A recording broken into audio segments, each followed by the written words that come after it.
Welcome to This Week in Money. I'm Jim Goddard.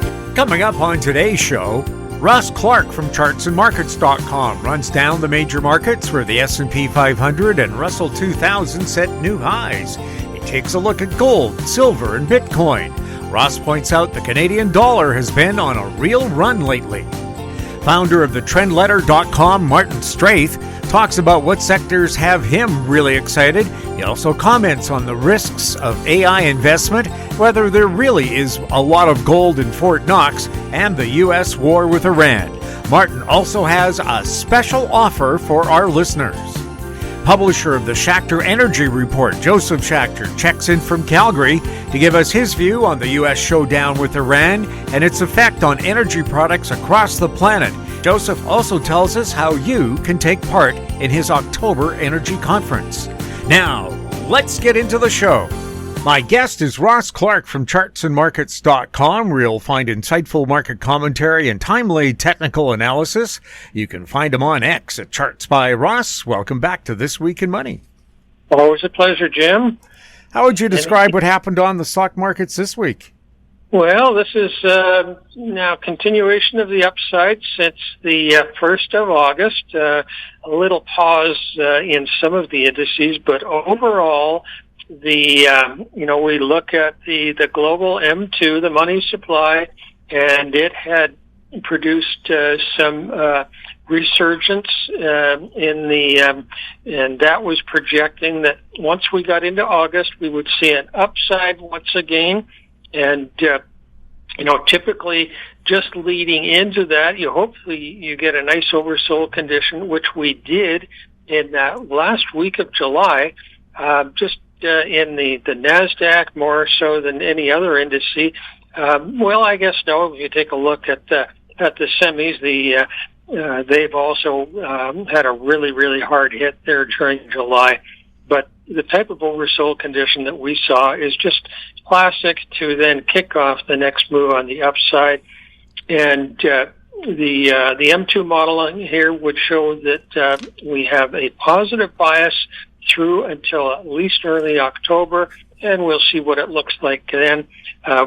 Typically, as we move through the end of August, early September, you would see a seasonal high and the beginning of a correction. But at this point, I don't see any signs that the correction is on the horizon. So for now, you've got all-time highs in the the S&P, and also in the Russell 2000. So just staying with that as it is right now. What's going on with crude? Crude backing and filling in here. Not much in terms of news that's capable of driving it right now. So here we are sitting at 82.30, backing and filling, and I would suggest that unless there's some big news here, that you want to be looking at short-term resistance at 85, support at 75. And, unless it starts to move through those areas, the oil market itself really is not that attractive. However, if you look at the oily stocks, the Exxons, the Chevron, they've been working themselves right back up towards the high.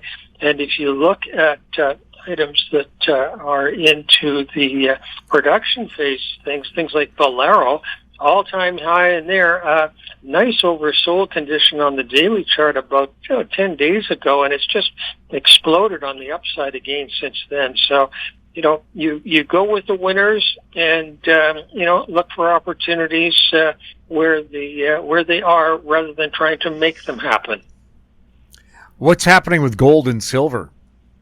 Really happy with the move that we had off the lows here. That was just classic oversold condition that we had at the beginning of July, retested it at the end of July, and signals here were such on not only the bullion but also on things like the GDX ETF that we're setting up for a big move. So we had a pretty explosive run here. We got the GDXJ's gone from 92 up to 120, and you take a look at Some of the stocks, like an Agnico Eagle, has gone from 190 up to 260.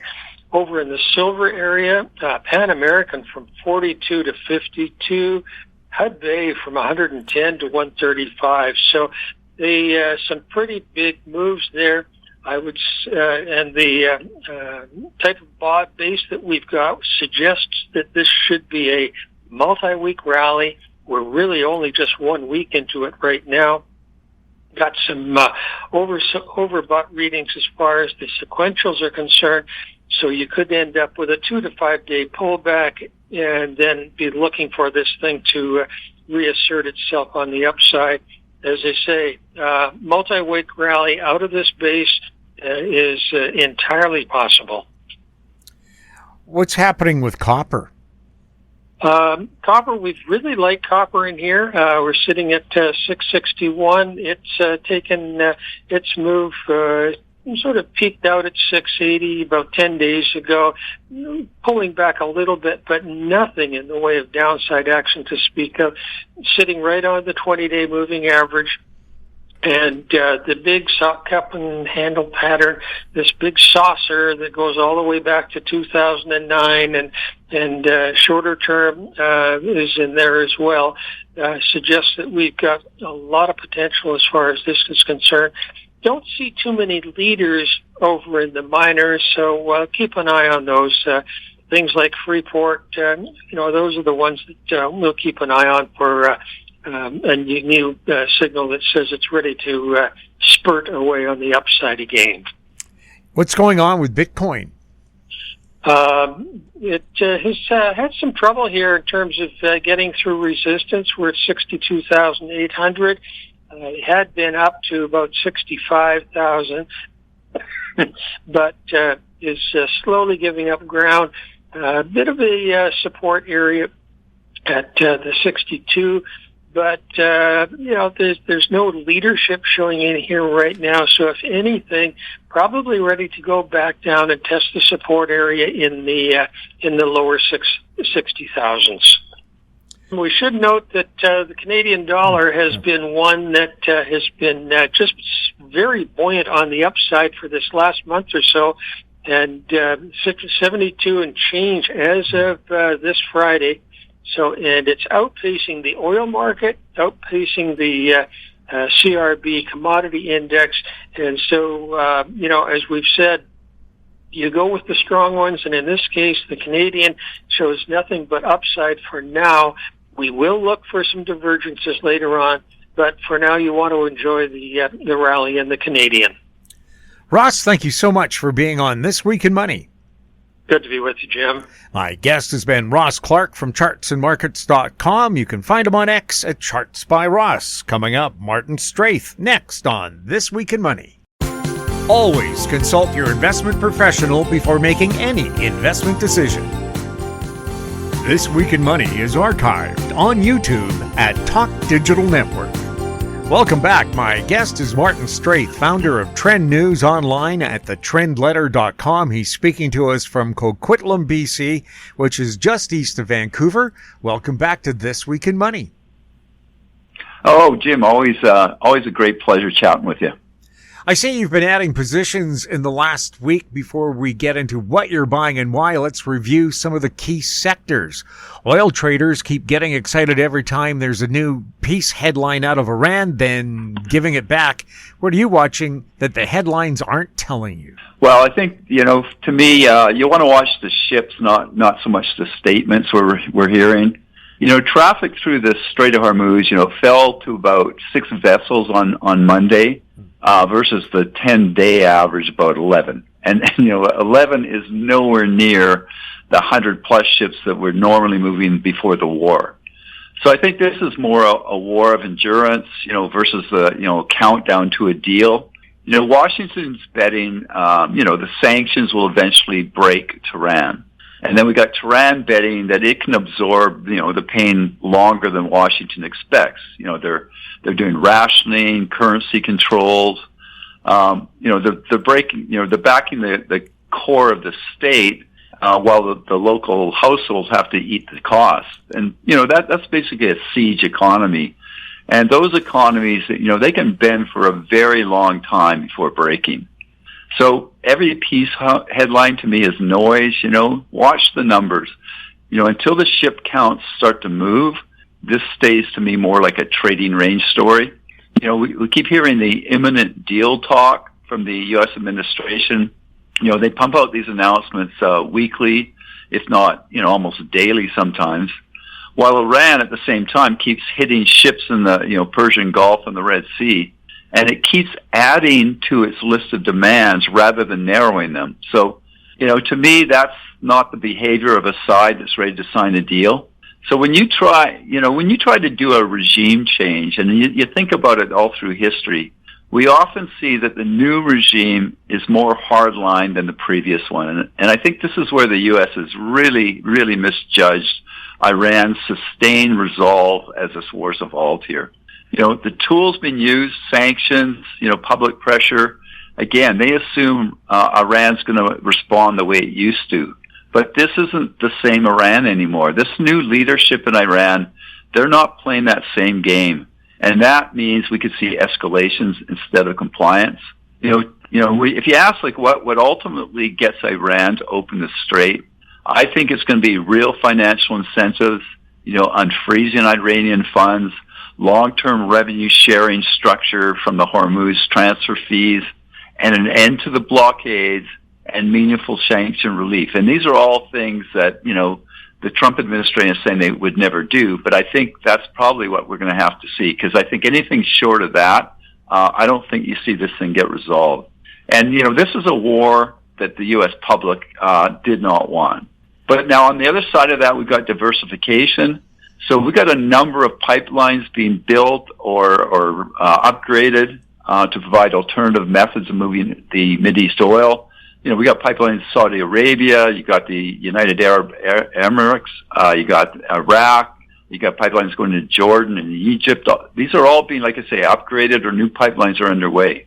But the reality, though, none of these alternatives is fully going to be able to replace the volume normally that's been going through Hormuz or the Red Sea. And remember, many countries have drained their strategic petroleum reserves, to offset those high oil prices earlier in the war. I mean, the U.S., their SPR sits at, I was just reading, 298 million barrels, and that's just this month's data. Well, that's the lowest level it's been since 1983, and it's just 42% of its capacity. So these reserves need to be refilled. And so that's a lot of oil. That's a lot of new demand that needs to come. So today, what do we got? Oil's about 82.90 right here. I would not expect oil prices to drop much below 70 anytime soon. And then we could certainly see them holding either this current level around $80 unless we get some kind of escalation in Iran. And then, of course, the prices could jump again. And let's not forget, there's a major refining shortage globally. Current refiners are running in about 96% capacity. And we got to remember, the West has not built a new refinery in decades. Russia is one of the largest exporter of refined products. And now we've got, Ukraine's been attacking Russian refineries. And again, that's squeezing the global supply. So as a result, we're seeing elevated prices for gasoline, diesel, jet fuels. Our cars and, the transportation trucks, planes, they don't run on oil. They need oil to be refined. So even if the crude oil supply were to magically get resolved, there's still going to be a continued squeeze on refined product. So high gasoline, high diesel, high jet fuel prices, that's not a formula Trump needs to get his midterm elections. And those elections aren't too far off. So, the time's really ticking. It's going to be really interesting to me to see how this plays out in the next couple of months. Recently, you've been telling subscribers to accumulate gold and silver, and now we see Rand Paul went to Fort Knox, and he reports all 147 million ounces are there. Do you buy his story? And more broadly, what's driving gold right now, and where do you see it going? Yeah, do I buy his story? Well, one day visit, that's not an audit. The last full audit, Fort Knox was, I think it was back when I was born, like in the early 50s. So reporting it's all there after a walkthrough, I mean, that's hardly, like I say, it's hardly an independent verified count. Nobody in a position to actually confirm it has confirmed it. So, we've had no treasury statement, no audit report. So I'm not sure there's anything that we can really take from his statement. So, so again, do I buy it? Not really. It's a claim, not a fact. I mean, I'd want to see a real audit report before, giving that number any kind of reality check. It's a bit odd, though, to me, that with all the rumors that all the gold isn't in Fort Knox, that if it is there, you would think that the government would want to prove that and kind of calm all those things. But instead, all we get is Rand Paul do a little tour and claim it's all fine. So, why have we been accumulating here?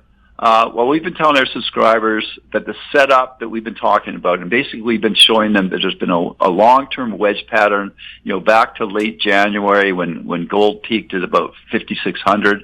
It's been on a decline ever since then, but it just broke through that wedge pattern. So, we've been highlighting that to our subscribers, and that setup happened last week. And then again, that's exactly the kind of movement that we were looking for to get buying again. So what's driving gold? Like I say, it broke through that wedge pattern, and so that's confirming the exact technical move that we've been waiting for. So we've got quiet protection against inflation happening. So instead of investors panicking here, this signals smart money is quietly hedging against currency debasement and future inflation before it starts showing up in the broader market. So where do I see it going? I see it going, right now it's trading at just around 43.80 right now, up about $25 for the day. And it's nicely now above its 50-day moving average, which it just broke through last week. Now the 200-day moving average, which is about 4,500, that's the ceiling right now. So we're what? We're about $120 below that right now. So if we can clear both the 50-day, which we have cleared, and now the 200-day, there's really no big resistance until we hit about 4,900. And then we'd be starting to talk about, new all-time highs. So, momentum is building here, but it's not stretched yet. So there's still room to run before gold starts getting overbought here. It's not going to be a straight line higher. It's going to be, lots of back and fill. But, if it can remain above 39.30, which has been one of our key support levels, I think gold's in a good spot here. So that's why we sent out the buy signals last week. I think buying gold on any pullback here, especially if it dips below 4,000, is a good strategy. And again, you don't need to go all in. You can buy in tranches. If it goes down some more, buy some more. Another record close for the S&P, the 26th of the year, now backed by a weak jobs report, strong earnings, and a cooling inflation rate. Is this rally on solid footing or running on borrowed time? And let's break it down two different ways. What are you bullish on and what's worrying you? Yeah, well, like you say, it's fresh record highs. I mean, yesterday we saw another record high. And last week was one of the strongest weeks of the year for the S&P. Now it's down about $15 today here on Friday, so around 77.83.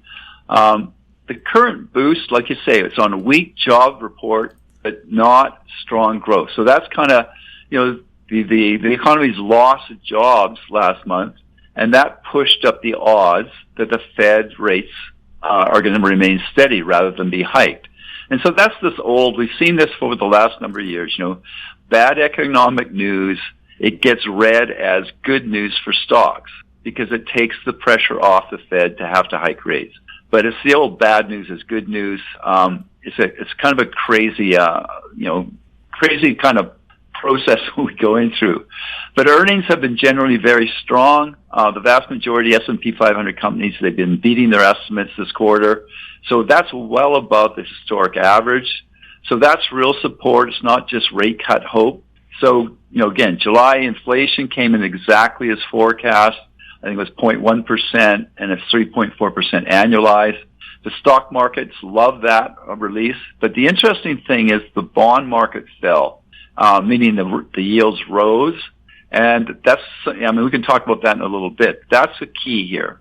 So what do you say? What do I like and what am I worried about? So bullish case, one of the things is August tends to be a very strong month for companies doing buybacks, so where they buy their own stock back.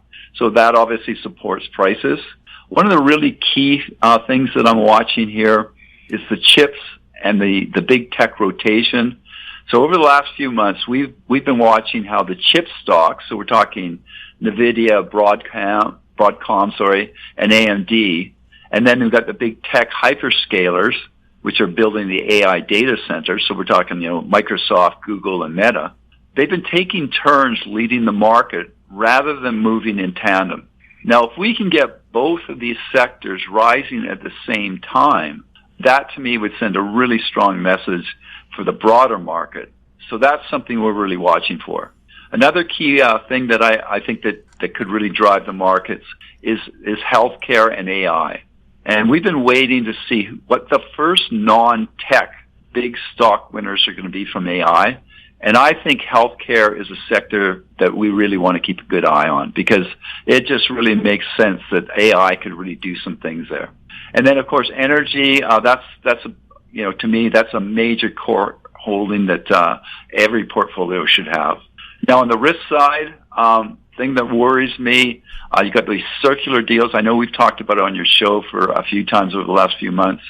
This is where some AI companies, they're investing into each other, or they're striking supply deals with another, AI company.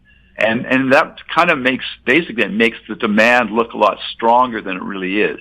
The other thing that's concerning, obviously, is AI spending on debt. So a lot of the AI-related spending is being funded by borrowing, and that adds risk if confidence starts to drop. And then, of course, we've got the Middle East tensions, any escalation, Straith of Hormuz, Red Sea, obviously that could spike oil prices, and that would stir up more inflation concerns. And then we got the yen carry trade, which has kind of come up in the last couple of weeks. A sudden move in the Japanese yen has triggered market sell-offs before, and that certainly could happen again. And then on a contrarian basis, the VIX volatility index is now drifted into a very complacent levels. So any black swan event here, that would be a real shock to the markets, and that would really probably give them a big boost. Or the other way, sorry. But overall, I'm generally bullish the markets long term. Primarily, I really believe AI is, not only real, but I don't think the full power of it has been truly understood. We use AI daily, and I got to tell you, we've been blown away how fast it's letting us upgrade our models and tools. AI makes mistakes, and when you're doing general inquiries, you really need to know your material in order to understand whether it's giving the proper information.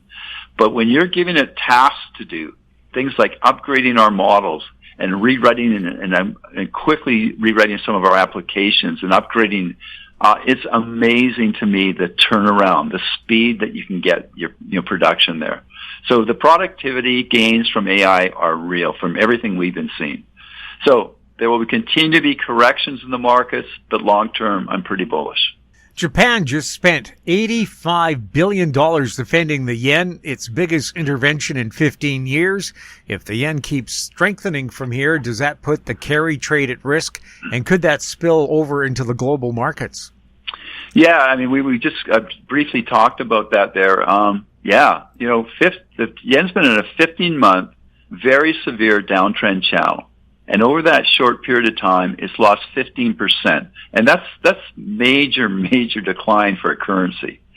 And you have to understand that Japan relies heavily on imported energy and food. So a weak yen makes everyday essentials like gas and groceries that much more expensive for the average Japanese person. So 2 weeks ago, as you say, the Bank of Japan, along with the U.S. Treasury and South Korea Central Bank, they coordinated an intervention to boost the yen. But here's where the yen fits into, I always keep saying, everything's connected. And this is how the yen fits into that theme. As you say, the yen carry trade, for those that aren't really familiar, that's where institutional hedge funds, and individual investors will borrow yen at low rates. And, the Bank of Japan had been keeping the rates of yen, the Bank of Japan rates very, very low, much lower than Canada, the U.S., even Europe. So people would borrow at these incredibly low rates, and then what they would do is they would convert those borrowed yens into dollars, and they would buy higher yielding assets. So they would take that, they borrow that money, got almost zero interest rates, convert the money into U.S. dollars. They would buy U.S. treasuries. They would buy stocks, all kinds of other assets, gold even, and even Bitcoin. And then that trade works as long as the yen stays cheap and stable. Now, if the yen suddenly strengthens, well, then those who were basically shorting the yen, because when you take the yen and then you convert it into other currency, you're basically shorting the yen. So that trade works as long as it's cheap and stable. But if it suddenly rises, well, that catches these shorts, so they have to cover their positions. So those dollar assets are worth less in yen terms, and that makes paying those loans more expensive. So if the yen keeps rising, then these funds and these investors, institutions, that they're going to get margin calls that force them to sell those dollar assets and buy back the yen to cover the loan. I know that sounds pretty complicated, but it's really pretty straightforward. So that repurchase of the yen then further drives up the value. So that's basically what we're talking about. That's called the unwind of the yen carry trade. And it can be very dramatic, and the effects are felt, like you just asked, globally.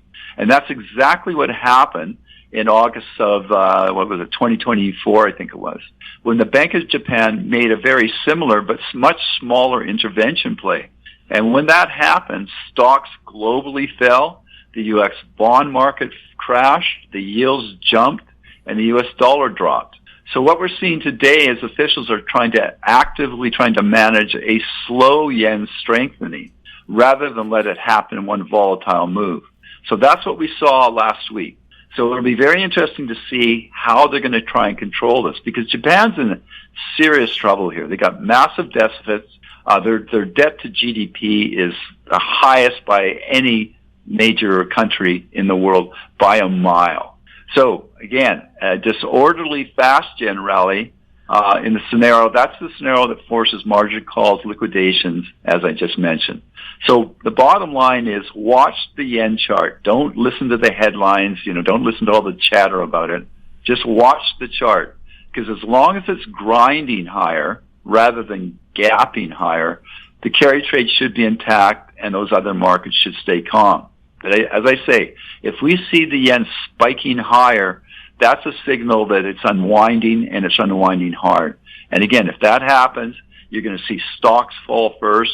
You're going to see a potential for U.S. treasuries to drop, which would mean the yields would rise. Even gold would initially probably wobble before it could recover. So again, the yen is certainly something we're keeping an eye on, and we update our subscribers on it every week. Long bond yields are sitting up nearly at 5.25%, even with stocks at record highs. What's the bond market telling us that equities aren't? Yeah, it's very interesting. Just as you say, you've got the yields rising and the stock market rising. And usually the stock market hates rising yields. So, it's happening at the same time. And again, you usually don't see that. So what's the story here? So we got stocks trading like the Fed's got everything under control. So that's the stock market's vision of what's going on. And we've got the bond market is pricing something much closer to persistent inflation risk and even heavier government borrowing. And if you think about those two arguments, how can you argue that the governments aren't borrowing like crazy, which is going to drive up inflation? So to me, the bond market's probably the closer to having it right. Now, you've got the new Fed chair, Kevin Warsh. He's offering absolutely no forward guidance. So that leaves the bond traders to react to what the data is instead of the Fed signal. It used to be Powell would do his press conference and he'd tell you, everything's under control. We're going to do this. We're going to do that. Well, Warsh isn't doing any of that. He's saying his term was, I think, follow the ball, play the ball, not the referee. And basically what he's saying, watch the data, don't listen to Fed speak. So that's what he's doing, and the bond market is reacting to that. So that's why the yield's been rising here, and the bond market is worried about inflation. Now, the yen carry trade that we just talked about, that matters here too. Part of the demand for U.S. Treasuries has been funded by cheap yen borrowing, and we just explained that. People buy the yen, they borrow it cheap, convert it to U.S. dollars, and they'd be buying U.S. bonds and getting, 4.5%. And if they want to buy the long one right now, they could get 5.25%. So if that trade unwinds fast, again, that would force selling of U.S. Treasuries, and that would force spikes to happen in the yield. So we saw the July inflation came in exactly on line, but the bond yield stayed elevated. So that's saying that the bond market didn't believe that inflation's okay. So while the stock market loved the flat inflation story, the bond market is looking ahead, and it's saying we've got inflation coming. We've got both the 10 and the 30 year are up today. So the 10 year is about 4.7, and we've got the 30 is actually a little higher than you just mentioned. So it's 5.26%. So these longer term bonds, again, they're telling a debt supply, long run inflation story. The stock market's saying everything's cool. So, I say watch that long end, not the short end bond yields, because that's the real signal. So far the stock market's not worried about debt and inflation. Until it is, the stocks are likely going to continue to be strong. But if it starts to look like the bond market's correct, then you should probably get ready for a correction in the stock market. You've been on a bit of a buying spree in the last week. What sectors are you really excited about right now? Yeah, both our trend letter service and our technical trader have been adding. Trend letter, we published 4 trades last week. We added a new gold position. We added a Nico Eagle. That's AEM in Canada and the U.S. We also added a second position in our silver ETF. That's just basically a play on silver. So SVR in Canada or SLV in the U.S. We added to our Sprott uranium miners ETF. That's URNM. And we suggested for new subscribers that we've got the rare earth strategic miner ETF. Now that's already in our portfolio, but we also said that the new subscribers might want to take a bite of that too, because we think that's going to go for a run. So over the weekend, in addition to what the trend letter's done, over the weekend our trend technical trader service it's flagged cannabis stocks as ready for a rally. And the main setup there, they see that sector is cheap, unloved, and overlooked. And that's a real nice contrarian, theme that we've always liked. So that's the kind of chart and sentiment pattern that often shows up right before a stock or a sector turns higher. So, TTT, they named 2 stocks. One was called High Trade, so HITI in Canada. Now, it hasn't run yet, so new subscribers still have a shot at getting in early. The other one was Aurora Cannabis. Now, it's already up, 28% since the Monday call there. The symbol there is ACB in Canada and the U.S. Now, Aurora's been very good to our technical trader subscribers. In addition to this, 28% pop this week, members of the technical trader, they've bagged 132% profit in 9 weeks and 172% in a month. So then the question, so why now? Why would you want to buy cannabis today? Well, regulatory tailwind is really fueling the interest here. Simple terms, this spring the U.S. government reclassified medical marijuana, and they moved it from the most restrictive drug category, which is called Schedule 1. So marijuana was being categorized right with heroin. So basically it's the most restrictive category you could be in. So they've moved that to a much less restrictive category, and it's called Schedule 3. So the important note here, this change applies to medical cannabis specifically. Recreational cannabis has not yet been reclassified. So now what does it really mean in practice here? Well, it means easier medical access. So a clearer path for any FDA-approved cannabis products to reach their patients. Real oversight. So cannabis businesses now have to register federally, and that adds legitimacy to the industry. Another really major factor here is banking and tax relief. Cannabis companies can finally get access to normal banking services and tax deductions that were off limits when marijuana was treated like a hard narcotic. So more research you've got where scientists now can study marijuana's medical benefits more easily. I mean, it's a meaningful shift. It's the first real crack in the U.S. I mean, again, this is U.S. In Canada, it's all legal. But this is the first real crack in the U.S. federal cannabis policy in decades. So it's a part of what's reviving interest into the sector right now. So one last thing worth flagging for your listeners, you know, if you're not a subscriber to our services, I mean, you hear these buy ideas today, but if you're not a subscriber, you're not going to hear us tell subscribers when we're going to sell, and whether that's to lock in profits or to cut a loss. And that's actually where most investors get into real trouble. They get excited about an entry, they hear about some story, and they buy it, and they kind of forget about it, and then all of a sudden, you know, the thing maybe it goes up 20% to 30% or doubles, but they have no plan to take any profits from it. Or they hear about a stock, it sounds really good, and they kind of forget about it, and then they find out it's down 20%, then down 50%, and they have no plan to exit. So that exit strategy is the piece most people are missing, and that's what we provide in all our services, along with the picks that we give. So just a little warning for people, if you're interested in this stuff, really do your homework. Any updates on your new DeFi Digest newsletter? Yeah, actually. First of all, just for those who are very new to this sector, which most people are, DeFi, it stands for decentralized finance. So, but this is a real big, it's a real big mover in the whole financial industry. And what you're going to hear, a number of terminology changes.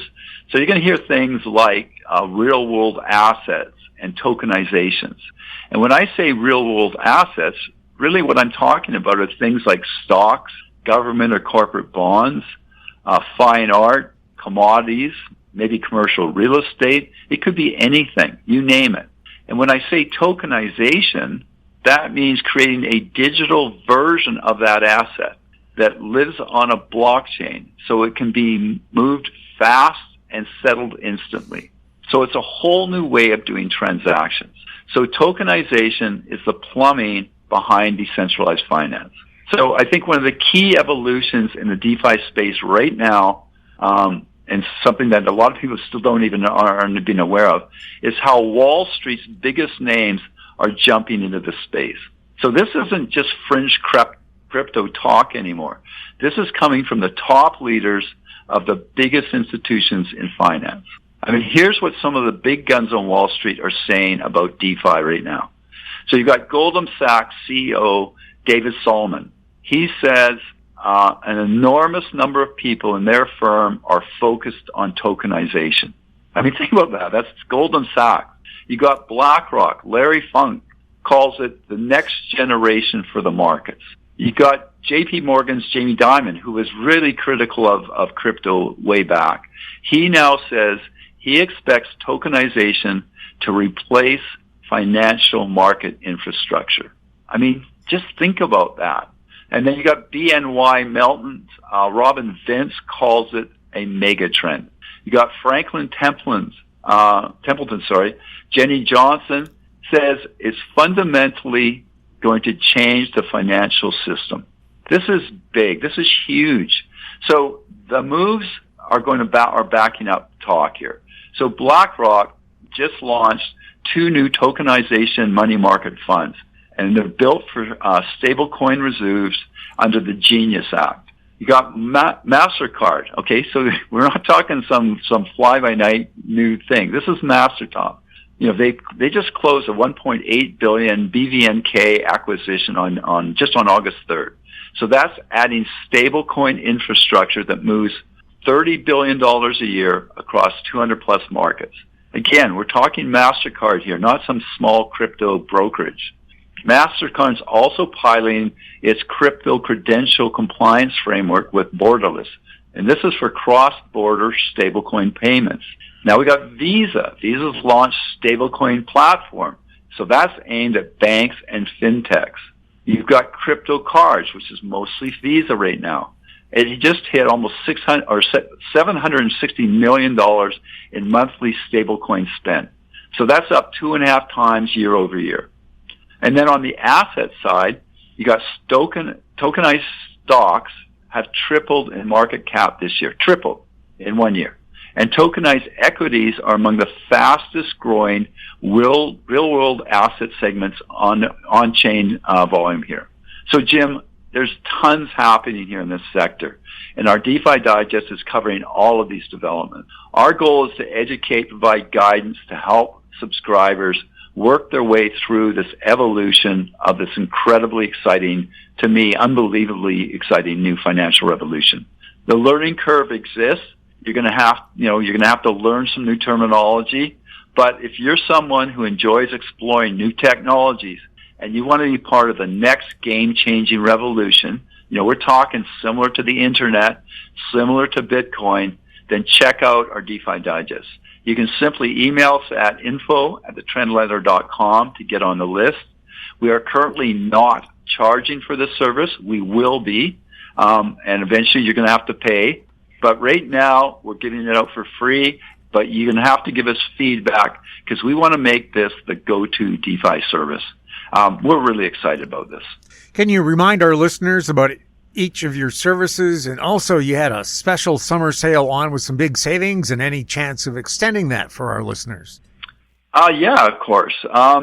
Okay, well, we have 6, actually we have 7 services really, but so we got the Trend Letter, so our paid services, the Trend Letter. Now, it's been in service for 25 years. Weekly service for long-term investors who want to understand what's driving the market. Normally $650. The special we had on a week or two ago is $400. So for your listeners, if they want to contact us, I'll put it up on our main page, and we'll leave it up for the weekend, and they can get these deals. So $650 normally, so $250 off, so $400. Technical Trader, online service, updates every Monday, Wednesday, and Friday. For active and long-term investors, it was originally a hedging service, which it still does hedging trades, but it also covers long positions, equities, precious metals, commodities, and it includes our proprietary gold technical indicator. Again, also $650 on the special is $400. Trend disruptors for speculators with risk capital available. It invests in disruptive ideas. So we're talking AI, virtual, augmented reality, 5G, cloud, Internet of Things, all of that. Again, also $650 normally, $400 on the special. Free services, we just talked about the DeFi Digest. I think if you have any interest in what the newest stuff is, you want to sign up for that. Again, right now, incredibly speculative. We've got the Market Pulse. That's a market recap. We do highlight, what we see as a really incredible market moves, things that are happening, whether it's that day or that week, and we just send that out. And again, that's free. Headlines, that's our free daily service. And what we do there every morning, we look at what's going on in the markets that we think every investor should be aware of. Often these are not front page news items, but they're things that we think everybody should be aware of. And then readers can simply read the headline, and if it's something that caught their eye and they really want to know something about it, they can just simply click on the link and they can read the details. We also have videos, so you can go to our video page. We're doing more and more of those. We're starting to do some more of those, so those will be free. And then you can just go to our video page or go to our YouTube channel. And then if your subscriber or your listeners have any questions, they just about our services or what's going on in the markets, they can just email us at info@thetrendletter.com. And thetrendletter.com, it's all one word. Martin, thank you so much for being on This Week in Money. Always a pleasure, Jim. Great talking with you, and enjoy the rest of the summer. My guest has been Martin Straith, founder of Trend News online at thetrendletter.com. Coming up, Josef Schachter next on This Week in Money. This Week in Money is archived on YouTube at Talk Digital Network. Welcome back. My guest is Josef Schachter, founder of the Schachter Energy Report online at schachterenergyreport.ca. Josef, welcome back to This Week in Money. Oh, my pleasure. Always good to be with you, Jim. Can you tell us about your Eye on Energy and the Schachter Energy Report and how our listeners can subscribe? Yeah, the Schachter Energy Report covers the macro side as well as in terms of, and with charts. And then we also cover 35 energy companies, energy service companies, royalty companies. And so we try to cover, the biggest company would be Tourmaline, smallest company would be something that's producing 2,000 BOEs a day versus a Tourmaline 600,000 barrels a day. And we do it in groupings of three. Conservative, which means, good dividends, strong balance sheets, and capital gain potential. Growth would be focused more on the capital gain potential. And entrepreneurial is where you're looking for the more speculative home runs, where if the drill bit comes through, you're going to do well. So that's the SCR, which we do twice a month, except for Christmas and October when we have our conference. And then the Eye on Energy is a weekly piece that I do, which is a macro review of all the noise that's going on. The Middle East keeps you busy, Trump keeps you busy, the IRGC does it, inventories there. So we cover everything from EIA data to OPEC data. The OPEC monthly came out this week, and so we try to make sure that everybody has a good background understanding of the fundamentals that are occurring, and then the political impact. And we give them three choices. We say if where we are now is we say we have three choices. The muddle case, which is we continue with this no war, but it's a war of words, not a war of munitions. And maybe we're between $70 and $95. The bearish case is where or the higher oil price case would be, when the bearish from war point of view is if the IRGC and the Houthis not only attack Saudi Arabia, but they go after Israel and Egypt and Jordan and expand the war, and then it becomes a big all-out fight again.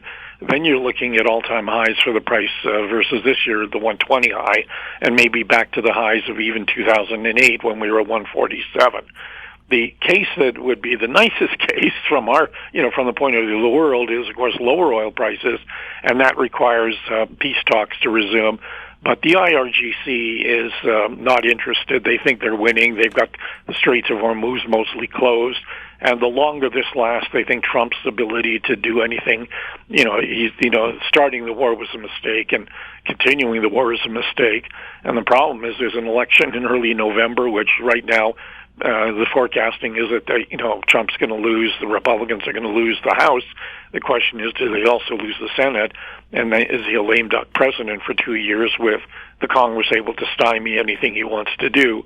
And so so we'll see what happens there. But if there is, a peace negotiations, but IRGC doesn't want to do it, we could be back below $70 a barrel. Today we're $82 a barrel, and so we're muddling in that mid case, same old, and that could continue into a week or two after the election. And if the president loses both houses, then of course the Democrats will be pulling out the impeachment card again, and who knows what will happen. And Trump will have to say, "Okay, we're out of this." Middle East, it's yours. The buyers of the oil, that's your problem. We're out of here. And, he's already got problems with, that aircraft carrier where the sailors have been there longer than any other deployment. And so there's concerns about their health and mental state and munitions and all the rest of it. So the American public is getting frustrated like they did after, during Vietnam, but we still don't see the big protests on the street. We just have all the polls showing that the American public, including Republicans, are opposed to the war. The Schachter Energy Conference is coming up in October. How is it looking, and how can our listeners attend? Yeah, they can go to our website, www.catchtheenergyconference.com. They can see all the information there about it. It's Saturday, October 17th in Calgary. We expect to have 45 companies in attendance, up from 38 last year. And what we do is we have an opening session where we talk about the macro side, and we talk about how you can spend your day. Then we have breakout sessions so people can go to the presentations, which are 30-minute sessions, 25 minutes or so presentations, and 5-minute Q&A. And then we have a booth time where people can go and talk to CEOs. And for individual investors, that's really the biggest benefit, is because access to management is hard. If you call into the company, you get the IR department. Here you can have FaceTime with the CEOs. And that's really the attraction of both our research product and the Catch the Energy, is individual investors get good independent research on our 35 companies, and yet they can meet with 45 companies, and a lot of the ones that we cover do come to the conference, so they can have FaceTime with the companies that they may own, and that's a benefit that's very hard for individual investors to get. The institutional world gets it all the time, but individual investors really, are an afterthought to companies. Mm-hmm. And Joseph, like a true Calgarian, you love to make sure the herd is fed and watered. Yes, we do. We're very good about that. My wife makes sure with the event planner that people come in, they get breakfast at Mount Royal University. Then we go into the Bella Hall, which is a really nice theater-style room, and we open the conference there. I do my macro presentation, how to spend your day. Then we go over into the Roderick Ma Hall, and then we have the breakouts with the presentations, and then the booths, and then there's lunch served and snacks all day, coffee all day. So yeah, it's an all-encompassing, productive day for people. And if they go to the website, they'll see the price, and they take into account the full day of food and all the rest of it. It's not a bad deal. Volatility in the oil markets, but no new highs. Are the oil markets an indicator of what's really going on with Iran? Well, we're $82 today, and if the longer this lasts, the big problem is not going to be crude; it's going to be the products, diesel, jet fuel, and especially in Asia, where inventories are low. Most countries, like you take South Korea or Japan or Vietnam, they don't have their own energy sources. China for sure, but China has massive reserves, 1.3 billion barrels in storage, so they're not going to be. They're more immune to it, and they're very good commodity buyers, and they buy when things are cheap. But what's really going on, from my point of view, is Iran is thinking the longer the Strait of Hormuz is closed, you're going to have shortages of oil and diesel and some of the product areas in the coming months. And then, of course, winter, when demand picks up, that'll really become excruciating and painful to some economies. And that's when I think the screaming and the arm twisting, where people are going to be, demanding or pressuring the U.S. to come to some end to this war. And the big bottom line is Iran wins every day that the Americans don't find a solution, because the longer they do this, the more painful it is to the economies of the world. And the IRGC and the mullahs gain more and more power.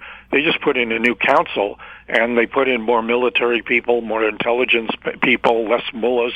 And what is happening is it looks like it's a military dictatorship takeover with the support of the supreme leader, who all want to stay in power and would like to keep the Americans under pressure, economically, so that they don't start another big violent war campaign. And of course, with the munition rundown of some of the defensive weaponry that everybody talks about, Patriot missiles and other THAAD missiles. The Americans really have cleaned out some of their weapon systems, and that kind of kept Trump from accelerating going back to war. The dumb thing would be if the IRGC attacks Israel, then Israel will go after them, and I think they're not going to be tempted to do that. I think they're realizing, let this drag out, and the American, the American president, President Trump, will feel like I've lost this. How do I dig myself out of this hole? And it's not going to be pretty walking away, like they did in Afghanistan, the way they did in Vietnam. This is an American. American loss, an American mistake, and now the question is, how do you recover from it, and how do you get away from more pain? Less shipping traffic in the Strait of Hormuz is U.S.-based oil gaining a greater share of the oil market, giving Strait of Hormuz oil customers a viable option. Well, global demand is going to be about 105 billion barrels a day, up about 500,000 from a year ago. If you look at the data, the United States produced 13.8 million barrels of crude oil last week from the EIA data. That's up 478,000. And then the production of natural gas liquids, which is like what we do with the Montney and the Duvernay, the NGLs are very valuable. That totals about 10.285 million. So 24.1 million is what the U.S. produces, and they only consume 20.635. So the difference is what they can export. And last week they exported 3.1 million barrels. And what they do is, of course, the barrels coming out of the Permian and the Eagle Ford are light oil. The refineries on the Gulf Coast and the Midwest are heavy oil producers. So they ship the light oil out of the country, and they import from Mexico and from Canada.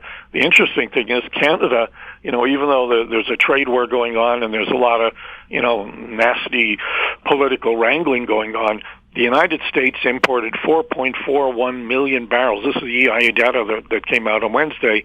That's up 190. That's up over a few million barrels from a year ago. Canada produces and sells 61.7% of U.S. imports. Mexico does 7%. Saudi Arabia, for some reason, is 4.2. And then they're importing from Colombia, Brazil, Venezuela, Ecuador. So the only Middle East one they're bringing it in from is Saudi Arabia, but Canada really is the be all for them. They need our heavy oil, and of course everybody's talking more pipelines down south. Be it Enbridge, be it the South Bow, be it, and then of course long term, getting something to the West Coast so we can sell top dollar into the Asian markets, which, again, is it going to be a TMX expansion? Is it going to be, a doubling of the line there? Is it going to be a new 1 million barrel a day with a new route? Nobody knows, and all of this is still waiting the political negotiations between the government of Alberta, the federal government, and the industry. And the question is, who builds the pipeline? How costly is it going to be? And is it economic for somebody to build? Given all the overruns that we saw with TMX and Coastal, I don't think the economics are there. So it's going to be up to the government probably to be the ones to fund it, and maybe the feds, the federal government, Armed Twists Alberta, to pick up some of the tab. Do you think surrounding Arab countries will take out the remaining Republican Guard fighters to free Iran? I don't think so. I think if you look at the populations, the Iranians have 93 million people. Saudi Arabia might be 30 million. You go to Bahrain and UAE, it's under 10 million. So the reality is Oman, all of those smaller countries, really don't have a military that can take on the IRGC, which is maybe 500,000, and then the Bajli, you add them in. So I think that it's going to be like if they attack, they'll defend, and they'll maybe fire some missiles back. But I don't think that unless the Artesh, which is the original conventional military, which has like 400,000 troops, but it has not the nice equipment and the best equipment like the IRGC has, because the IRGC is really the military arm of the mullahs to keep themselves in power. So I don't think that there's a chance. The only speculation people have is that some of the ethnic groups in the country, the Kurds, the Azaris, they may, be CIA might get in there and give them weapons like they did at the beginning of the Afghanistan, war, and then hope that they're going to be able to take on the IRGC, and then maybe the Artesh may wake up one morning and say, the killing of the people in the streets, they better defend their own families, and that's the only positive potential. Right now, I think it's a stalemate, and the IRGC and the mullahs seem to be consolidating power more and more. The big problem in the country is economic. Food inflation is almost 70%. There's shortages of food. People can't afford food, and oil and for cooking, gasoline for cars. All of that is in short supply because of what's going on. And do the people rebel, or do the people just take it? And because they know that if they go in the streets, they have a chance of being killed. Well, you talk about Iran's population, 93 million. Germany had 70 million people when it started the Second World War, and look at the trouble they caused with that many people. Now, in this week's Eye on Energy, you mentioned that the longer the Iran war lasts, the stronger the Iranian position. Can you explain that? Yeah, if the Strait of Hormuz and the Strait of Bab el-Mandab and also the Suez Canal, because the Houthis can attack the latter two. If they don't have a lot of shipping going and taking crude, right now there is traffic through the Suez. Saudi Arabia is selling oil, and they're going through the Suez to Europe and going around Africa to get to Asia, which doubles the travel time to get to the market. But they are getting some oil out. But if they keep on tightening that rope on all three, right now it's two. The two straits are the ones that traffic is not going through, except if you're going through and you're going through Iranian waters and you're paying the Iranian tariff. So China is doing that, and if they buy oil from Saudi Arabia, they pay Iran a tariff, and they go through Iranian waters, and they can go all the way to there. Remember, the U.S. still has a blockade of the Iranian ports, so nobody can go in and load up and go out. So that's a problem. Where Iran can sell oil is through the northeast of the country, where they could take oil by rail, just like we do. We send crude by rail to the U.S. and eastern Canada, so that could be something to do. The key thing for the Iranians is the closer it gets to the U.S. election, the president's going to be focused so much on that he's not going to, be willing to up the ante. They're threatening they're going to, do more economic sanctions. Well, what are they going to do? They already have taken them out of the banking system. What they're now threatening is tertiary. So if you sell anything into Iran from being a China or any other country, they're going to sanction that company and say you can't deal in the United States. So that's the kind of thing they're looking at doing. But remember that the banking system in China is pretty big, and so the Chinese can say, okay, you don't need to go through the American banking system, deal with us. What makes you think the U.S. will withdraw from the Iran war? There's no clear winning strategy except massive invasion of millions of troops, and that's never going to happen. The American public won't stand for that. And, could they take with the Marines they have in the area, Kharg Island? Yeah, but then they'll be open to being attacked from the mainland a lot. There's no easy win on the military front. Bombing, continuing doesn't do it. No, even during World War II, bombing didn't, end the war. And killing civilians like, the Germans did in London or, the Brits did, against Dresden doesn't win the war. It's boots on the ground, and America, I don't think, has got the will or the ability to put sufficient, when we're talking millions of troops. It's like, as you said, there's 93 million people. What was Japan's population during World War II, and how much for the casualties, and how many troops were needed to do the island hopping? So, and you've got very difficult terrain in Iran, in the mountainous terrain, there's caves, there's everything. So I think the bottom line is the U.S. will find a way to withdraw. Trump, of course, say it was victory for whatever reason, but I think it's pretty clear that starting the war was a severe mistake. And if they just let things go after they bombed in February, and said, we got it, we got the nuclear, and they just find a way to bottle up the terrorism side without going in with a major war effort like they did. We would have been better off. But, right now it's going down a very dark hole, and the longer it lasts without them finding a solution, the darker and it'll get. And more munitions will be spent that for defensive purposes that will clean up the stockpile. And the one who's probably smirking all the way is China, because, if the Americans don't have the munitions and their equipment is overtired and overused and needs a lot of maintenance, they can easily go and blockade Taiwan. So we could see Taiwan come back in the picture. Japan's population in 1940 was 73 million, so even more than Germany when they started the war.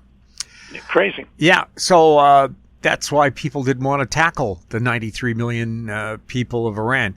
Plus, if you look at what happened during the Iran-Iraq war, the Iranians were recruiting 12-year-old children to just put them in the uniform and charge them towards machine guns to burn out the machine guns. Yeah. So, they're willing to sacrifice everybody. Yeah, as long as the mullahs don't have to be in the front line. Well, God's will, as they say. Yeah. Now, the fog of war, do you think mainstream media reporting should be believed? Look, it's hard. The Americans don't want people to know about the wounded. They talk about the dead, and they have the ceremonies when the bodies are brought back. But we don't know how many wounded. We don't know how many are mentally affected by the war and the hardships that they're getting by being in that area of the world. CNN and MSNB, MS News are going to take the negative side of everything that, Trump does. And on the other side of it, you're going to get Fox saying, the positive sides. I think that the bottom line is, with the changes that are going on, with the U.S. government, the Senate, the election coming in, I think that the Americans are facing a tough time here, because he's not going to get the Save America Act passed. He's got a $2 trillion deficit to face that doesn't get smaller, it gets bigger each year. Interest rates are going up. The price of oil, at the pump, or gas at the pump, is over $4 US, and could be heading to $5 if we go to 90 or 100, this winter. So every option for the Americans is worse if they don't find a solution to end the war. The Canadian dollar's been moving higher since early July, and late July the U.S. dollar dropped. Your thoughts on those currency moves? Well, the Canadian dollar, I think, is 1.39, 71 cent, kind of 72 cent kind of range. It's still cheap, and if the price of oil strengthens, of course, the Canadian dollar should strengthen, because energy is a big export for us, and so that really helps the balance of trade. On the other hand, if we do see the price of oil back off, or winter's coming, so you can't really expect oil to back off very much, because demand is always 1.5 million barrels a day more in winter than it is in the fall. So, and the summer driving season, U.S. consumption was up about 2% from a year ago. So when you're looking at the numbers, when we say there's going to be 500,000 of global demand growth in 2026, 500,000 of that is coming just from the United States. So the Americans, consumer, and it's really not gasoline. Like gasoline is flat for the year. What it is distillates, which of course people need that in their export to get, and then other oils, all the plastics, all the chemicals that we get that are derivatives from oil. That portion is up 7.2% to 4.97 million barrels from 4.64 a year ago, and that's the EIA data that, as I said, came from Wednesday. Do lower energy costs stimulate economies? Oh yeah, I think it does, because as an input cost, it helps. For consumers it helps. Your heating and electricity costs should come down. So it is a positive stimulant, but it's not a big enough number to really make a difference. When you look at what happened with the CPI and PPI data that came out this week, all of it was lower, energy prices, because if you remember, we got down, into the low 70s, in the last month. Now we're back at 82. That number is going to swing around again, and so we're going to see the CPI and the PPI go back up, and then there'll be people worrying about, the September meeting, is the Fed going to raise rates, or are they going to wait till the meeting after that? Adjusted for inflation, what would the high of mid-2008 oil be at $147 a barrel?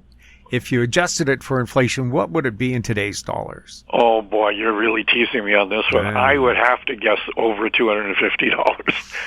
But that's just a wild guess. I just haven't checked the. You should have popped this one to me before, and I would have done the calculation. I got the calculator out. You got me, but I think when you take into account inflation, 2008 to now, you're talking 18 years. I think that you'd have to say that well, look at the Canadian dollar. In 2008, we were probably parity. Yeah, we were at one point there at $1.10 US. Yeah. So it was nice for us. Now, especially if you're visiting Hawaii. For years and years, we've been concerned about debt bubbles. Could debt bubbles continue for years and years into the future? Well, debt bubbles have a problem that at some point the spread between the low credits and the high credits spread widens. So right now we're seeing U.S. Treasuries rise, and I think you may have seen that the 30-year U.S. Treasury is at the highest since 2007. So we're getting rising interest rates, which means the value of earnings should come down, and debt spreads between the high quality and low quality widening. And the big problem is all that AI debt, all the different data center debt that's coming out. The spreads are widening on that. And people are more skeptical of saying, are they going to get an economic return on all those data centers that are being built? And so I think that there is a chance for some kind of credit disruption. If you look at, credit card debt, you look at auto loan issues, you look at defaults on mortgage payments, the numbers are getting into that where we were in 2007, and it really isn't getting front notice because the Iran war and, Trump this, Trump that every day, is what we see on TV.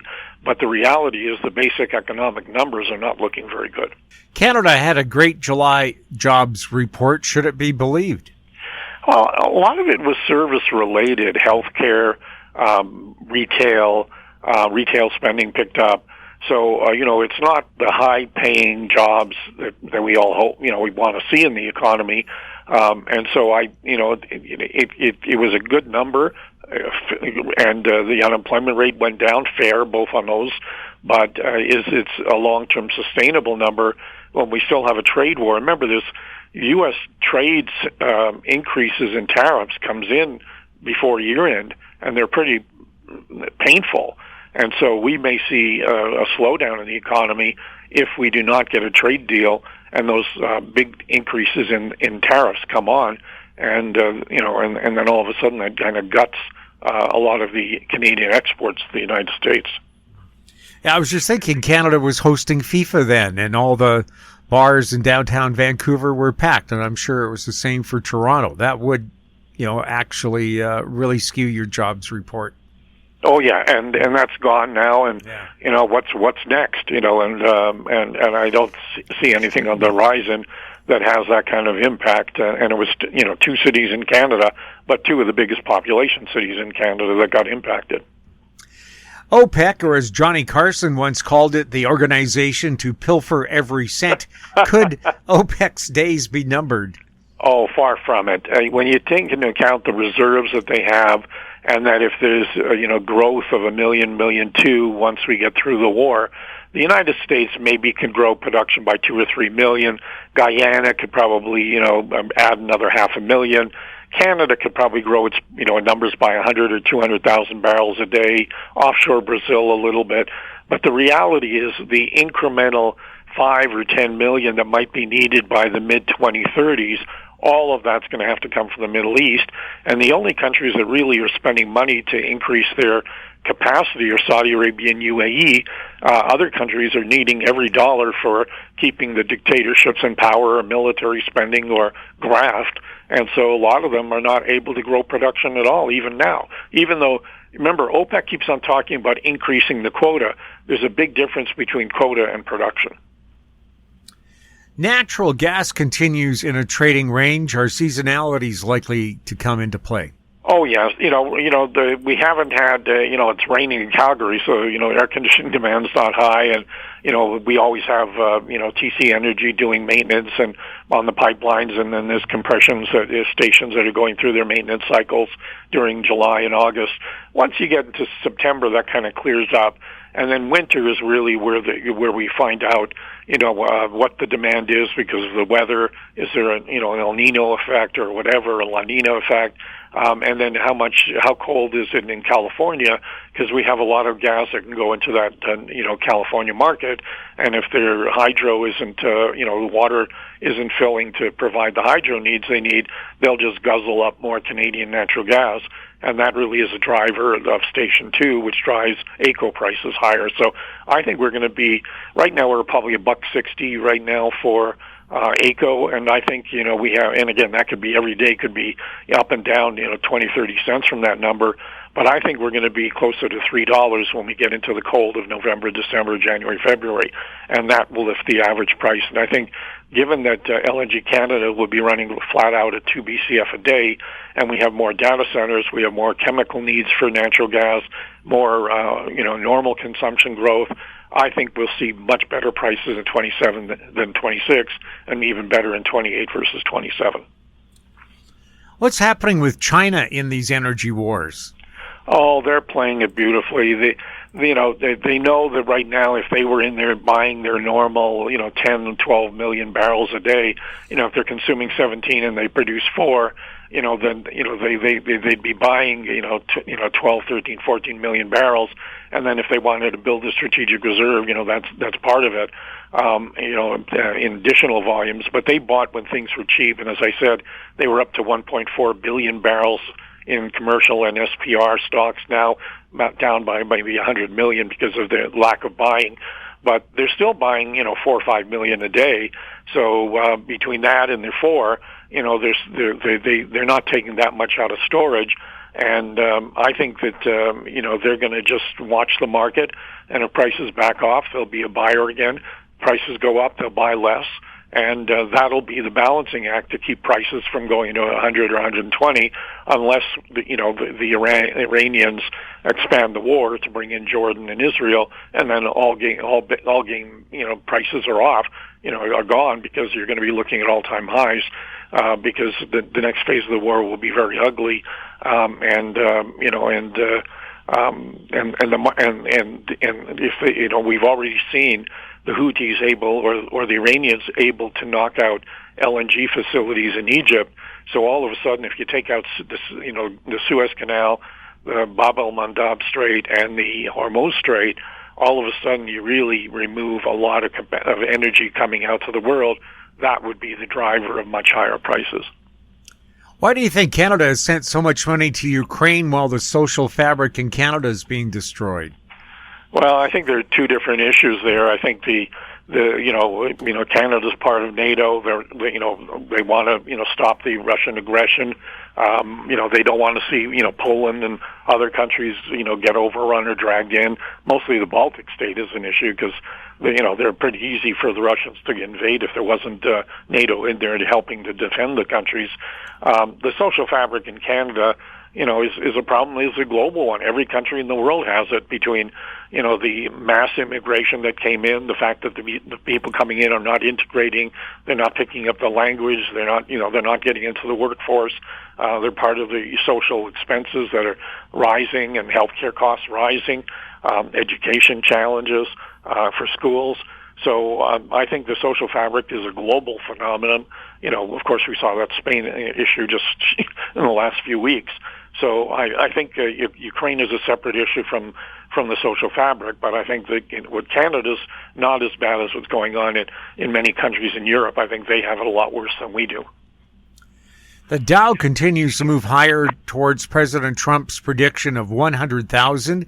Do you think there's anything that will stop the Dow from continuing to head higher? Oh yeah, I'm in the more cautious camp. I think that number one, rising interest rates mean you pay less for earnings. That's number one. Number two, a lot of these earnings are related to rising semiconductor prices and Nvidia rapidly increasing the price of every one of their next chips, and a lot of that could be double ordering. And at some point, if China could come in tomorrow and say, hey, we've got chips at 10 cents on the dollar versus what you're buying them for, and if the rest of the world doesn't buy from Nvidia or Micron, then and they buy from China, the U.S. may blackball it because they owe security reasons. They probably put something in there to to sneak into our data. But I think the key is that in my lifetime, would we see 100,000? It's possible. But during Trump's term, I don't believe it for a minute. And I think that the risks to rising interest rates because of the deficit, because of if Trump loses both houses, both the House and the Senate, then he's going to be a lame duck for 2 years. I think then the U.S. could face a 15-20% stock market correction. And if we have problems like I mentioned about the consumer and debt and and people not paying and all those issues there like we had in 07-08, the correction then was a lot more severe than 15-20%.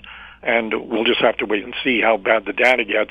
And if Trump is totally shot down in the November elections, then and Democrats feel, hey, let's go and bring up impeachment charges again.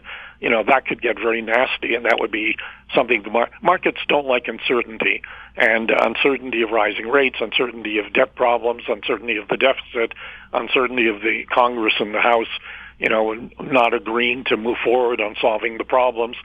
All of that can cause a market correction or a market decline of some severity. Bullish and bearish cases for oil. Well, the bullish case for rising oil prices is that the war, and it expands, that gets you all-time high prices. If we have this this kind of stalemate that we have right now, and that continues into winter, November, December, January, we're going to have shortages of diesel. Crack spreads are at their record highs. They've never been this high. So the refiners are going to make out like bandits, make a lot of money. And you've seen Trump attack the oil companies saying, give it back, you're making too much money. As long as he's making a lot of money, it doesn't matter. But as long as if the oil companies are making too much money, he's going to attack them. And so the bullish case would be war, or we go into winter and there's tightness and inventories come down even more, and that causes shortages and prices and then you have a panic. South Korea and Japan outbid everybody else for the barrels that are available because they need them for their economies. That gives you the much higher prices scenario. The bearish case for oil is that the economy's weakened because of rising interest rates. There is some kind of solution here to the war. That the Americans don't say we surrender; they just say, "Hey, we won and we're gone." And you could see a case for sub-$70 oil. At this point, I would say the muddling through scenario is the one that is most likely until after the U.S. election. Bullish and bearish cases for natural gas. Well, the big thing for natural gas is that globally, power demand is rising in countries all over the world. LNG imports are rising. We've seen the prices in Europe go up $20, $23, $24 on MMBTU. Those were like mid-teens, a year ago before the war. And we could see, and the JKM, which is the Asian prices, are higher than that. So the demand internationally is very strong. The question is, how are you going to get it there? And there's a lot more LNG plants coming on in the next few years from the States. And I think they're going to be exporting, close to 20 BCF by the end of this year. So this is an industry that didn't exist 10 years ago, and now is the largest exporter of LNG in the world. And we finally got ours in 2 BCF. And, hopefully that, more of these projects are approved, and into the next decade we could have, between 5 and 7 BCF by the early 2030s. What's the latest on rig data? That one I did prepare for. The data came out today from Baker Hughes. U.S. increased the rig count by 5, so it's 593 rigs working this week, up from 539 a year ago, up 10%. And of that, gas was 128 rigs versus 122, so 5.8%. But the big thing is oil, 455 rigs, up 1 on the week. That's up 10.4. So these prices for oil are attractive for the industry to spend money, and they're doing it. In Canada, we have 219 rigs running on the week. That's up 19.7.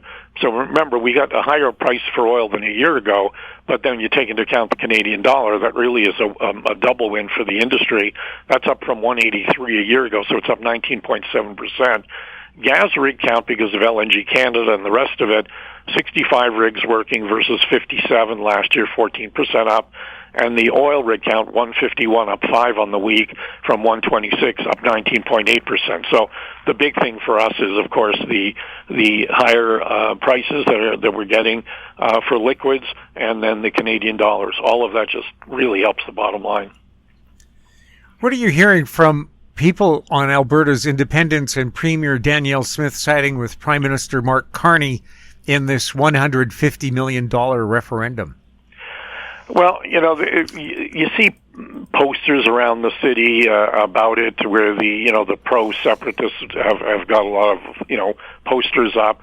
You really aren't seeing anything, I think, until we get into September, late September or October. I think people want to still enjoy their summer, and then we'll probably have a lot of debates in September into the vote in October. My view is that in some way, having 25 to 35% of the population voting in favor of the next phase, which means it's do they want to have a vote to separate? So right now it's yes or no for the vote. So it's a really nebulous way of playing it. But to me, I think the fact that if you get a decent enough percentage, that just strengthens Danielle Smith's chances of dealing with Carney on getting things that Alberta's been wanting, and that the feds are going to have to come to the table on, which carbon capture, pipelines, a lot of different things there, clean tech, a lot of issues that need to be resolved. And I think the stronger the number is, it'll never happen. I don't believe it's going to happen in my lifetime. This is not like Quebec, which is it's a cultural issue. This is an economic complaint that's been around forever, and so I think economic things can be resolved. Cultural differences are really where you see the problems, and of course, 2 votes in Quebec were very close. We're seeing more and more electric vehicles in the Vancouver area, lots of new models from various manufacturers. Do you cover the lithium-ion battery market in the Schachter Energy Report? No, our skill set is on the conventional oil and gas business, but we do at our conference, the Catch the Energy, the TMX asked us to have the energy industry of tomorrow. So we have clean tech, we have lithium companies, we have graphite companies, we have uranium companies. So we do bring in the energy industry of tomorrow, and people can go to the meetings and see the companies and talk to them. But we don't have the skill set. We're busy enough just covering the conventional E&P and the service and the royalty companies that for this is something that you might see more out of a research house in Vancouver or Toronto than you would from us here. The big brokerage firms probably have coverage, but our team is focused on we're in Calgary. We have head offices here. That's our advantage, right here to talk to management. Where can our listeners find out more about the Schachter Energy Conference and subscribe to the Schachter Energy Report and Eye on Energy? Yeah, so for the conference, go to www.catchtheenergyconference.com. And you'll see the list of all the companies that have signed up. You'll see the schedule there, and then you can sign up for tickets. And again, anybody who listening who can come to Alberta for the Saturday, October 17th, I think they'll find it a very beneficial exercise to be there. And then for people who would like to get and our subscription to our research, www.schachter, SCHACHTER, energyreport.ca, and we have a quarterly subscription rate and an annual subscription rate, and we're right now in the process of doing a lot of the Q2 reports. We just had a report came out on Thursday with the first 8 companies that we covered, and the next issue will probably have 13 to 15, and then one more issue, and we'll finish the full series of Q2 numbers. And so people want up-to-date, relevant information, independent, because we talked about what's positive in the reports, and then we put a section there called issues of concern. So we don't gloss over like firms, IR firms or brokerage firms that have banking conflicts. We're straight out and we call it as we see it, and we use the word sell, or we say there's problems. And what are the problems? Debt's going up, insider selling. There's a lot of different things. Costs are going out of control. Their drilling success has been poor. We cover all of that and we call it as we see it. And so I think that's why we've done so well in growing the business, is because people like that independent commentary that you don't get from a lot of the conventional shops out there. Joseph, thank you so much for being on This Week in Money. Oh, my pleasure. You take good care. My guest has been Josef Schachter, founder of the Schachter Energy Report online at schachterenergyreport.ca. He was speaking to us from Calgary. And that wraps up our show for this week. We'd like to thank our guests, Ross Clark, Martin Straith, and Josef Schachter. And thank you for listening. If you have any questions for the show or for any of our guests, you can send them to info@howstreet.com. I'm Jim Goddard. We'll be back next week with more This Week in Money. Comments made on This Week in Money are an expression of opinion only and should not be construed in any manner whatsoever as recommendations to buy or sell any financial instrument at any time. This Week in Money is a production of House Street Media Incorporated. Executive producer is Tom Allen.